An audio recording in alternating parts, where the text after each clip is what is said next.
Азим Иброҳим, вазири нақлиёти Тоҷикистон, аз қарори манъи вуруди мошинҳои тавлидашон то соли 2013 ҳимоят кард ва гуфт тоҷирон аз ин қарор бояд нигарон набошанд. ин иқдоми хуб аст. фикр мекунам ки мо баъзе дигар паҳлӯи ин кор масъалаҳо ҳаст, ҳама ин дида шуда истодааст.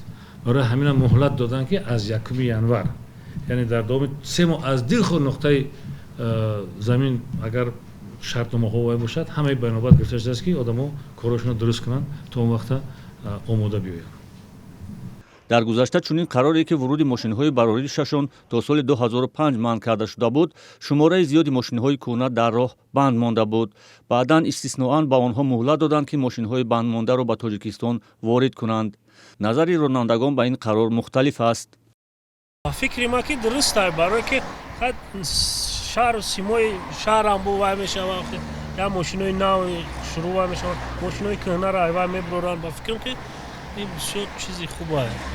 акн ваям экологиярам ба фикрам вай мешавад, барое ки мошинои нав моторошон чия ку навтарам бо вихлапи ваям камтар вай мешавад. Мнение мое ки и мошино зависит намекунад. Ҳамин одамое ки савод надоранд, праворо харидагиянд, ҳамин зависит мекунад ки ҳам авария ва дигар ҳамин сабаб мешавад.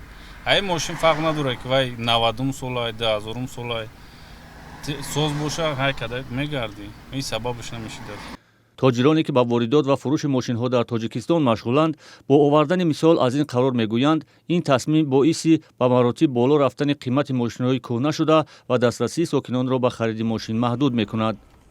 چون مردم ندارن که کاملا وقتی که اینجا درست پیدا اوست شد مثال نمیمونند در اومدنی اوست مردک کاملا هیچ بیا و فستو میکنی تو ماشینا میخرد 150 300 هزار تومان دارد اوزی خودم آفر زفیر دارم 2001 سال من بالون نداشتم بعد 2020 دیدن نمیتونم مردم که مقصد با قوت هست 2023 شمیارم ده سالهایش کنه که کارات هایو اون صفتش نرد جوای 50 600 بالای هره کاملا عمر بود اگر اکیل برای خدمت و خیلی خریده نمیتونن.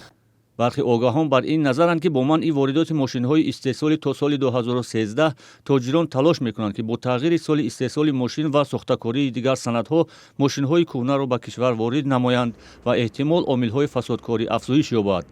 тиққи иттилои хадамоти гумрук дар нимсолаи якуми соли 2023 ба Тоҷикистон 36887 адад воситаҳои нақлиёти сабукрави соли бароришашон аз соли 2006 то 2023 ворид шудааст ки ин омор нисбат ба ҳамин давраи соли гузашта